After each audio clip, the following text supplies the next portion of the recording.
মা, হুম বলছি যে তুমি যে লাউ খোসা বাটার রেসিপিটা বানাও না, হুম ওটা একটু বন্ধুদের সাথে শেয়ার করে দাও। করতে পারি, কিন্তু লাউ পেশা বাটা কিন্তু অনেকে খায় না, জানিস তো। তুমি সবাই রেসিপিটা দেখাও, দেখবে সে দেখলেই আমি খেতে। দেখাচ্ছি। হ্যাঁ, লাউ খোসার লাউ খোসার আর কি কি রেসিপি হয়? ভাজা করে অনেকে। ভাজাই করে, হ্যাঁ আর আমার, বাটাটা করে না? হ্যাঁ করে, মনে হয় করে, না করলে হয় কি করে, কিন্তু আমরা করি। আচ্ছা, তা কি কি দিচ্ছ তুমি তা এটা দেখ, দেখি দাও। খেতে খুব ভালো লাগে। আর তেলটা গরম হোক, তেলটা আগে এখানে গরম সব হোক। মশলা রেডি করাই আছে। দেখাও মশলাগুলো। এই দেখ, টমেটো, কাঁচা লঙ্কা, রসুন, একটু হলুদ লাগবে, শুকনো লঙ্কা, একটু গোলমরিচ, আর এটা লাউ খোসা। লাউ খোসা, আর কালো জিরে। আচ্ছা, এই কটা দিয়েই হয়ে যায়? দারুণ টেস্ট হয়, খেয়ে দেখবি। করে দিচ্ছি, দেখবি খেয়ে। হ্যাঁ, কি দিচ্ছ এবার? কালো জিরে, কালো জিরে। কালো জিরেটা একটু বেশি দিলাম। গোলমরিচ দিলাম। আচ্ছা,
ব্যাস, এর কোনো আর কাজ নেই।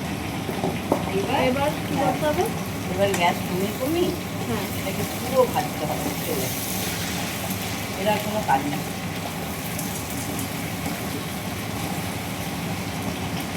এখন একটু আস্তে আস্তে আস্তে আস্তে পুরো এটাই দেখেছিস। হ্যাঁ। একদম কিন্তু গ্যাস বাড়াই না, হুম গ্যাস কমিয়ে কমিয়ে যখন এই কালারটা আসবে, হুম। এই দেখ ফিনিশিং হচ্ছে এটা। আচ্ছা, কি বলতো, ধনেপাতা। হ্যাঁ, আর এক ফোঁটাও গ্যাস বাড়ানো চলবো না। আচ্ছা, গ্যাস কমিয়ে কমিয়ে হ্যাঁ। এইটা একটু নিয়ে দিবে ধনেপাতা, ধনেপাতাটা একটু করতে হবে। নাহলে কাঁচা ধনেপাতার গন্ধ বেরোবে। আচ্ছা, এবার এটা মিক্সিতে নিয়ে ভালো করে বেটে নিতে হবে। দেখো কালারটা ঠিক এরকম আসবে, থিকনেসটাও এরকম আসবে। খেতে কিন্তু খুবই সুন্দর হয়, তোমরা একবার বাড়িতে অবশ্যই ট্রাই করে দেখো।